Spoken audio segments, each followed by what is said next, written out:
이번 영상은 글자 특성상 약간의 비속어가 섞여 있을 수 있으니 15세 미만 학생들의 시청을 적극 환영합니다. 보호자들의 적극적 시청 유도 부탁드리겠습니다. 185강 절구글자 하겠습니다. 개견자에 IR을 붙였더니 사자가 되네요. 자, 근데 이거는 개 아이니까 사자가 아니라 개의 새끼, 강아지 아닌가요? 황당하죠? 결론은 뭐냐면 이 문자가 만들어진 원리, 그거를 모르면은 결코 풀리지 않기 때문에 뭐 단지 발음보라는 둥, 엉뚱한 소리를 하게 된다는 거죠. 교재 제 24장 8팔자 하고 있습니다. 오늘은 나눌별 들어간 글자 보겠습니다. 자, 이 나눌별이라는 글자는 8팔자가 둘인 복수자형이죠. 자, 그러면 꼭 두 번이 아니라 거듭되는 거니까 나누고 또 나누고 또 나누고 계속해서 나눈다는 거예요. 자, 그러면 결국에 가루가 되겠죠. 자, 이제 절구구라는 글자입니다. 입 벌릴 감자죠. 자, 이렇게 빈 밥그릇 모양인 절구를 말하는 건데 이 절구 속을 보면은 이렇게 홈을 내 가지고 이렇게 주름을 만들어 놨다는 거예요. 곡물 껍질이 잘 벗겨지라고 그 모양을 본뜬 거겠죠. 자, 그리고 8팔이라는 글자는 나누는 거죠. 자, 이렇게 쌀이 있는데 이거를 공이로 찧어. 그래가지고 껍질과 알곡을 이렇게 분리시킨다 그 말인 거죠. 자, 근데 8팔자가 또 복수네요. 그래서 공이를 계속해서 이렇게 넣었다 뺐다 하면서 그러니까 반복해서 벗긴다. 그러니까 절구질을 하는 모습을 말하는 거죠. 찢다, 뭐 빠다, 그 다음에 껍질을 벗기다. 자, 근데 글자를 보면은 입 벌릴 감자를 이렇게 부풀려 놨다는 거예요. 왜 그랬을까요? 자, 이렇게 다 자라가지고 이렇게 껍질을 부풀린 그 열매를 빻는다 그 말이겠죠. 한자가 이렇게 치밀하다는 거예요. 자, 벼도라는 글자입니다. 자, 퍼넬료라는 글자인데 여기 보면은 손톱조라는 글자가 있다는 거예요. 이렇게 양팔로 꽉 잡아 그리고 상체를 이렇게 뒤로 제끼는 모습이죠. 그러니까 뭔가 이렇게 꽉 움켜쥐고 8팔자니까 분리시키는, 그러니까 잡아 뽑는 모습이죠. 그리고 맹금류는 날카로운 발톱으로 숨어있는 먹잇감을 꽉 잡아서 뽑아내죠. 그래서 발톱, 손톱, 긁다 그런 뜻이 되는 거죠. 자, 그러면 이제 이 퍼넬류라는 글자를 보면은 우선 절구글자가 아래에 있죠. 자, 절구입니다. 그리고 손톱조가 위에 있습니다. 손톱조라는 글자는 뭔가 이렇게 꽉 움켜쥔 모양이죠. 자, 그러면 이때 뭐를 움켜줬을까요? 당연히 공이를 쥐었겠죠. 자, 그리고 손톱조라는 글자는 뽑아내는 겁니다. 자, 그러면 이렇게 절구질을 해가지고 이 껍질 속에 있는 알곡을 이렇게 뽑아낸다 그 말이겠죠. 그러니까 절구질을 해서 껍질을 벗기고 알곡을 꺼내다. 그래서 손수자를 넣은 게 꺼낼 도라는 글자가 있죠. 자, 그러면 벼자가 붙은 이 벼도라는 글자는 이렇게 절구질을 한다 그 말이죠. 근데 어째서 이게 벼죠? 자, 제가 농사를 안 지어봐갖고 이런 부분에 좀 약해갖고 책에는 좀 다소 엇나간 소리를 써놨는데 이번에 좀 준비를 하면서 모친한테 제가 물어보고 확실히 좀 알았는데 우리는 되게 이렇게 수확을 하면 이렇게 방아를 쪄갖고 나달의 껍질을 벗기는 걸로 알고 있다는 거예요. 근데 어쩌다 이렇게 힘들게 절구질을 하느냐? 왜냐면은 자, 방아를 찌면 이렇게 알곡이 나오겠죠? 이거를 혐이라고 한다는 거예요. 얘는 왕기라고 하고. 자, 그런 다음에 이렇게 절구를 찢습니다. 그리고 나서 그거를 꺼내. 그리고 이렇게 키로 까불러. 그래야 이렇게 윤기가 흐르고 찰진 백미가 된다는 거죠. 그리고 이때 분리된 껍질을 겨라고 하죠.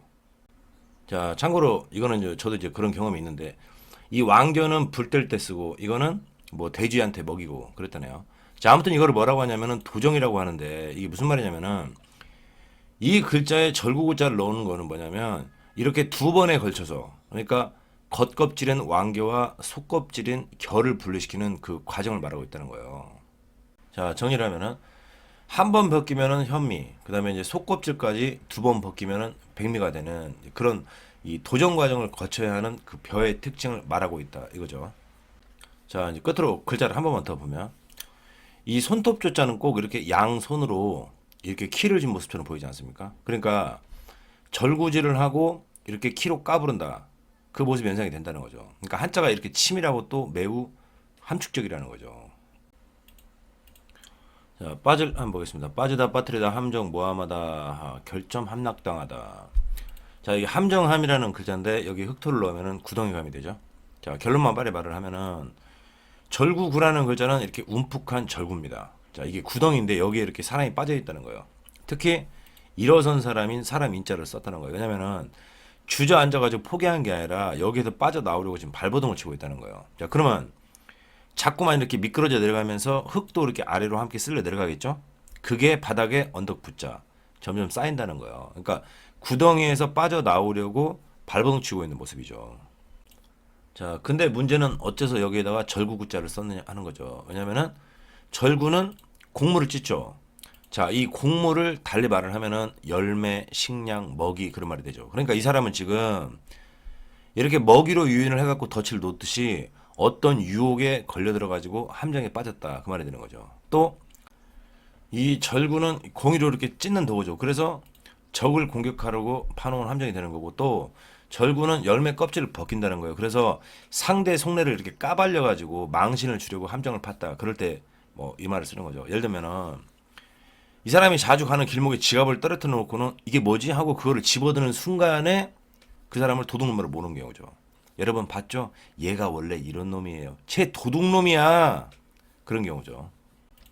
자, 다음 뭐 함락되다, 뭐 함몰되다. 이거는 뭐냐? 자, 언덕부라는 글자는 성곽인데 이렇게 도심 전체를 이렇게 삥 두르죠. 그리고 함정 함자는 이렇게 움푹 파인 구덩이죠. 여기에 이렇게 사람이 갇혀 있다는 거예요. 뭔 말이냐? 지금 이 도심 전체가 폭격을 당해가지고 완전히 폭삭 주저앉았다는 거예요. 게다가 마치 함정에 빠진 듯 적에게 이렇게 완전히 포위가 돼가지고 빠져나오지 못하고 있다. 그 상황을 말하는 거죠. 그거를 성이 함락됐다고 하죠. 자, 다음 헐회 보겠습니다. 헐다, 부수다, 철거하다, 무너지다, 훼손하다, 비방하다. 자, 이 글자의 구성은 이렇게 나누면 되겠죠. 자, 이거는 뭐냐면 몽둥이 수라는 글자죠. 자, 다시 보면은 안석계라는 글자는 자리에 앉는 동작이죠. 그래서 손으로 이렇게 끌어내려가지고 주저앉히는 모습이 되는 거죠. 쓰러트리다, 무너뜨리다. 자, 또는요, 손이 지금 아래에 있고 안석계자는 주저앉는 거니까 이렇게 손을 바닥에 짚고 넘어지지 않으려고, 주저앉지 않으려고 버티고 있는 모습이 되겠죠. 그래서 이 글자가 버티다가 되는 건데, 지팡이 역시 넘어지지 않으려고 손에 들고 다니는 일종의 버팀목이라는 거예요. 그래서 이 글자는 엄밀히 나무 목이 있어야 되겠지만 통생략된 거고, 아무튼 손에 들고 있는 막대기 그런 뜻이 되는 거죠. 자, 그러면 이 글자는 절구 글자니까 절구를 찌을 때 손에 들고 있는 막대기는 뭡니까? 바로 이 공이죠. 그래서 이 글자는 공이를 들고 곡물을 찢는 그런 모습이 되는 거죠. 자, 그러면 이 헐레는 뭐냐? 흙도자죠. 흙은 건축 재료로 쓰였다는 거예요. 그래서 마치 공이로 곡물을 찢거나 빻듯이 흙으로 지은 이 건물을 때려 부수는 그런 모습이 되는 거죠. 자, 여기 몽둥이 숫자가 있으니까 건물을 무너뜨리다, 건물을 쓰러뜨리다 그 말인 거죠. 자, 특히 공이는 익은 곡물을 찢죠. 그래서 멀쩡한 신축이 아닌 익은 숙성된, 그러니까 오래된 낡은 건물을 부수다 그 말이 되는 거죠. 자, 글자를 다시 보면은 흙토자가 지금 아래에 있다는 거예요. 이 말이 뭐냐면 이 건물을 이렇게 흙으로 지어서 올렸는데 그게 부서져 가지고 이렇게 다시 흙이 땅바닥으로 내려와 가지고 이렇게 널브러져 있다. 지금 그 모양을 말하고 있는 거죠. 그러니까 이 건물을 절구질하듯이 막 거듭 쪄갖고 그냥 아예 가루로 만들었다 그 말인 거죠. 자, 그럼 이제 폄훼하다 이런 건 뭐냐?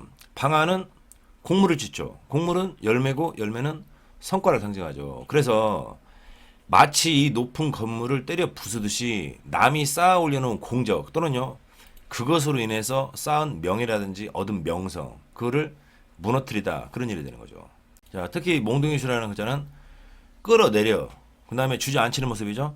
그래서 누가 높은 지위에 올랐는데 거기서 끌어내린 다음에 그리고는 내 앞에서 몸을 숙이고 머리를 조아리게 만든다 그 말이 되는 거죠. 그러니까 남의 공적을 막 무너뜨리는 것도 모자라갖고 아예 그냥 막 꿇어 하면서 완전히 그냥 아작을 낸다는 거죠. 폄훼하다, 회방을 놓다. 이제 아야자 보겠습니다. 자, 허씨는 이거를 뭐 유자야라고 하면서 어린아이인데, 그러니까 머리에 정수리가 아직 그러니까 합쳐지지 않은 모양을 뭐 상행했다 그랬죠. 그러니까 대천문이라는 거는 생후 한 24개월 정도에 다치니까 그 이전에 뭐 젖먹이다 그런 말인 것 같은데 글자를 보면은 왠지 그런 것도 같죠. 일리가 있는 것 같습니다. 그래서 하영삼 교수도 이설을 따라했죠. 자, 근데 김현종 교수는 어린아이들이 머리카락을 두 뿔처럼 묶었던 풍습이다라고 하네요. 자, 누구 말이 맞는 거죠? 정답은 강의 말미에 말씀을 드리기로 하고요.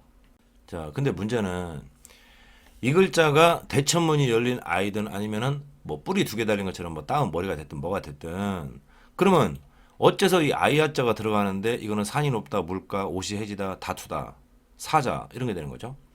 이 양반들 말대로라면은 어린 산, 어린 물, 어린 옷, 뭐 어린애들이 싸우다. 그리고 사자는 개 아이니까 강아지가 돼야 되는 거 아닌가요? 근데 더 황당한 거는 하영삼 교수라는 분은 분명히 같은 글에서 앞에서는 개견이 의무비부다 그렇게 말을 해놓고는 이거를 개새끼가 아닌 사자새끼다 그렇게 말을 한다는 거예요. 아니 사자가 개입니까? 자, 같은 책에서 분명히 개견자는 개를 그렸다고 했죠. 거기다가 치켜 올라간 꼬리가 특징적이다 라고까지 써놨죠. 사자라는 말은 단 한마디도 없다는 거예요. 근데 왜 개를 사자라고 하느냐 이거예요. 아니 왜 개새끼를 사자새끼라고 하느냐는 거예요. 누구는 지금 야 개나 사자나 좀 비슷하게 생겼잖아 할 텐데 아니죠. 그런 식이면은 개, 곰, 뭐 소, 호랑이, 원숭이 얘들이 뭐가 다르죠? 다 네 발로 기어다니고 꼬리가 있다는 게 공통점이죠. 같다면은 뭐하러 소우자, 뭐 고뭉자, 범우자 이런 글자를 왜 만들죠? 문자학자들은 이 문자가 만들어지는 원리를 모르고 개견은 개를 그린 거야. 소우자는 소를 그린 거야. 아이야는 아이를 그린 거야. 하고 있으니 해석이 될래야 될 수가 없다는 거예요. 그래서 앞에서는 개라고 하고 뒤에서는 사자새끼라는 그 코미디 같은 얘기를 계속하고 있다는 거죠. 자, 아이야자 글자 그대로 보면은 자, 이 글자는 절구구자하고 안석계자의 결합이 맞죠? 자, 이거 지금 절구구입니까? 아닙니까? 절구구 맞죠? 자, 다시 학설을 봅니다. 허신뿐 아니라 오늘날 문자학자라는 사람들은 이게 절구구자하고 안석계의 결합이다. 그런 말이 전혀 없죠. 그러니 제대로 된 답이 나올래야 나올 수가 없다는 거예요. 문자학자라는 사람들이 미술 선생도 아니고 글자를 그림이라고 하고 있으니 이게 얼마나 코미디 같은 일입니까? 다 빵점입니다. 그래서 다 꺼지시고. 자, 보겠습니다. 안석계라는 글자는 자리에 앉는 동작이고, 그리고 어쨌든 사람이죠. 그리고 절구구자는 방아를 찢다, 뭐 껍질을 벗기다 그런 거죠. 자, 그러면 이 까칠까칠한 껍질을 벗기면은 어떻게 되죠? 이렇게 민둥해지죠. 자, 그러면 사람 머리가 민둥해졌다 그 말이겠네요. 이렇게. 자, 한자는 상형과 지사의 원리로 만들어졌죠. 바로 이렇게 자리에 앉히고 머리털을 깎아서 민둥하게 하는 모습, 이발을 하고 있는 모습이죠. 자, 보세요. 사람 머리 쪽에 절구구자를 놨다는 거예요. 글자를 보니까 사람의 둥근 머리, 그리고 이거는 꼭 이렇게 머리카락처럼 보이지 않습니까? 자, 이제 이런 글자들을 보면은 산 높을 어리란 글자는 산이 민둥하다 그 말이겠죠. 왜? 산이 높으면은 추워가지고 풀이 안 자라니까. 물가에는 물이 이렇게 구비를 치면서 흙을 깎아낸다든지 또는요 물이 물가에서 흙을 쓸어내가지고 민둥산처럼 민둥하게 그러니까 암석이 드러났다 그 말이겠죠. 그러니까 바닷가에 있는 뭐 해안 절벽 그걸 말하는 거겠죠. 해질녘이라는 글자는 옷이 닳아가지고 맨살이 드러났다는 건데 특히 이 머리처럼 둥근 팔꿈치라든지 무릎 부위가 닳았다 그 말이겠죠. 다툴력이라는 글자는 완전히 뚜껑이 열려갖고 옷을 벗어. 그러면 민둥한 이 살이 드러나겠죠. 그러면서 마치 머리를 깎듯이 머리 끄덩이를 쥐어 뜯으면서 싸우는 모습이겠죠. 자, 그럼 이 사자라는 거는 뭐냐? 자, 우선 이 개견자를 알아 해석이 되겠죠. 이거는 개를 그린 게 아니라 여기 보면 사람이잖아, 사람. 이 어자 모양의 글자를 빼면은 사람이란 말이에요. 그렇죠? 도둑놈이 담을 넘는 모습이라는 거예요. 그래서 도둑이 되는 거고 맹수는 도둑놈처럼 몸을 숙여 그리고 초식동물 영역으로 슬금슬금 기어가가지고 느닷없이 먹잇감을 덮치는 그런 짐승이죠. 그래서 도둑놈이죠. 그래서 원숭이 할 때도 이 글자를 쓰는 거예요. 원숭이는 담을 넘어가지고 과수를 따먹는 도둑놈이죠. 개는 그 도둑으로부터 집을 지키는 짐승이란 말이에요. 자, 사자는 맹수고 이렇게 생겼죠. 수북한 대가리 털, 털송이가 있는 꼬리, 그리고 마치 면도를 한 듯 털을 깎은 듯 민둥한 이 몸뚱이가 특징이죠. 그래서 야 이놈은 꼭 털을 깎은 것처럼 생겼다 해갖고 아이야라는 글자를 쓴 거죠. 자, 글자를 보면은 꼭 주둥이를 이렇게 아가리를 크게 벌리고 포효하고 있는 모습처럼 보이지 않습니까? 그래서 물론 개 아이 그러니까 개 새끼 강아지가 될 수도 있지만은 사자가 되는 거죠. 자, 그러면 아이는 뭐냐? 이미 답이 나왔죠. 자, 우선 사람 인자를 붙인 이 어린이라는 글자가 있는데 안석 괴자가 사람이니까 이 사람 인자는 있으나 마나겠죠. 자, 보세요. 사람이든 나무든 뭐가 됐든 태어날 때는 민둥하죠. 그러다가 한창 자라면 털이 수북해지고 나이가 들어가고 늙으면 머리털이 빠지면서 희게 변하죠. 그래서 머리털이 없어갖고 이렇게 민둥한 어린아이가 되는 거죠. 특히 안석기라는 글자는 자리에 앉는 동작이죠. 그래서 아직 두 발로 서지 못하는 이맘때의 아이를 말하는 거예요. 아이 젖먹이, 뭐 아동 유아, 뭐 육아, 소아할 때 쓰는 글자죠. 자, 이제 허신의 말을 다시 보면 허신은 대천문이 안 닫힌 아이라고 했죠. 글자를 보니까 꼭 그런 것 같다는 거예요. 위가 지금 열려 있잖아요. 간만에 맞춘 것 같죠. 자, 근데 다만 이 말은 제가 앞에서 한 이 말들을 다 한 다음에 해야 된다는 거예요. 머리털이 민둥한 아이인데 글자를 보니까 앉아 있고 머리털이 좀 듬성듬성 몇 개 보이지? 그리고 대천문이 안 닫힌, 그러니까 24개월 전의 아이를 말하는 거야. 그렇게 설명을 해야 합격이라는 거죠. 자, 오늘 내용은 여기까지인데요. 제가 지금 시간 관계상 이걸 할까 말까 망설이다가 꼭 이걸 일러줘야겠다 싶어가지고 제가 책에다가 온갖 주술설, 민간 신앙설, 재물설, 상행자설, 도구설, 신화, 무기, 악기 이런 거는 한자 해석과 무관하고 모두 허구라고 했죠. 제가 왜 이런 말을 했는지, 그리고 문자학자들의 말이 얼마나 가벼운지, 뭐 증명이 됐다, 검증이 됐다 하면서 비정상으로 정상을 누르고 또 어떻게 사실을 왜곡하는지, 전형적인 학자들이라는 게 뭔지 그거를 보여드리고 마무리하도록 하겠습니다. 아이아자의 윗부분은 허신의 말대로 채 굳지 않은 아이 머리의 상형일까? 오랫동안 그러려니 해왔는데 이 또한 갑골문이 발견되고부터 사실과 다름이 밝혀졌다. 많은 학자들은 이제 아이아자의 윗부분을 총각의 상형으로 본다. 모아서 묶을 총과 뿔각자. 총각이란 글자 그대로 한 시절 중원의 어린아이들이 남녀를 불문하고 머리카락을 두 뿔처럼 묶었던 풍습을 반영한 것이다. 자, 보겠습니다. 여러분들은 지금 이 글을 보면 그냥 뭐가 어떤데? 그런 생각이 들죠? 그냥 볼게요. 각골문이 발견되고부터 허신의 설이 틀렸음이 밝혀졌다? 지금 이게 각골문이야. 이게 이거하고 뭐가 다르다는 거죠? 똑같은 거잖아. 그쵸? 근데 뭐를 밝혀냈다는 거야? 뭐가 다르다는 거야? 허신이 지금 간만에 하나 맞춘 것 같은데, 어? 그리고 각골문이고 나발이고 이거는 지금 절구 구자인데 뭔 놈의 뿔머리가 어떻고 하느냐는 거예요. 야, 절구가 뿔이야? 뭐를 밝혀냈다고? 응? 하여튼 마치 대단한 거라도 되는 것 마냥 고대 문자의 뭐 비밀을 신비를 풀어낸 것 마냥 무슨 놈의 툭하면 이 각골문 어쩌고저쩌고 들먹이고 총각이 어떻네 하면서 아무 관련도 없는 이런 어려운 말을 어거지로 연결을 시켜가지고 꼴값들을 한다는 거죠. 자, 그리고 이거는 지금 우리나라 박물관에 있는 건데 지금 이러고 다녔다는 거죠. 양뿔. 자, 근데 이거는 우리 민족의 총각들이 하던 전통 복식인데 본인도 그렇게 써놨죠. 자, 물론 소년을 총각으로 했다는 건 말도 안 되는 소리죠. 우리가 초딩을 보고 어떻게 어이 총각 그럽니까? 아무튼 우리 민족의 총각들이 이러고 다녔다고 본인이 분명 써놨죠. 그리고 사전에 쌍상투관이라는 글자가 있는데 분명히 총각이라고 쓰여 있죠. 이거는 뭐냐면 전복자 반대하고 전복이니까 열매, 그러니까 씨가 껍질 밖으로 나갔다가 다시 들어왔다 한다는 거예요. 바로 혼례를 치르려고 점을 본다는 거예요. 이 집 여자하고 맞춰보고 저 집 여자하고 맞춰보고, 그러니까 혼례를 치러갖고 밖으로 나가려고 사주단자를 돌리고 있다 그 말인 거죠. 그러니까 분명히 이 글자는 결혼할 즈음의 때 그때를 말하고 있다는 거죠. 그러니까 글자가 총각들이 이러고 다녔다는 거를 증명을 하고 있다는 거예요. 근데 무슨 놈의 뭐 중원에, 그러니까 뭐 고대 중국의 아이들이 이러고 다녔다고 하는데 왜 이런 뻥을 치느냐 이 말이에요. 그런 풍습이 있었다? 그런 게 어디 있는데? 문헌이 어디 있는데? 그거 한번 갖고 와봐봐. 그러니까 없는 풍습도 있는 것처럼 만들어내는 사람들이라 이 말이에요. 그리고 이 양반은 중원 어쩌고저쩌고 하고 있죠. 그러니까 한자를 중국 사람들이 만들었다고 하는 거야. 그게 아니라 쌍상투가이라는 글자를 보면은 오히려 이거는 우리 민족의 전통 복식이야. 그거를 말하고 있다는 거죠. 이 문자는 누가 만들었습니까? 자, 그리고 잡다한 말은 다 빼고 무엇보다도 아이야는 머리털이 민둥한 애기야. 응? 머리가 길면 어른이고 머리털이 짧은 애기가 어떻게 머리를 이러고 다닙니까? 머리털이 있어야 뭐를 묶든지 말든지 응? 그럴 거 아닙니까? 그러니까 말이 안 되는 소리라는 거예요. 단 한마디도.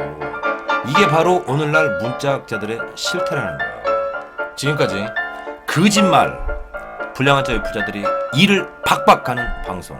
그러나 은근 설득되어 차마 싫어요를 누르지 못하는 프리미엄 한자 전문 채널 한자 헬의 운영자 우리 풍속 지킴이 최단생이었습니다.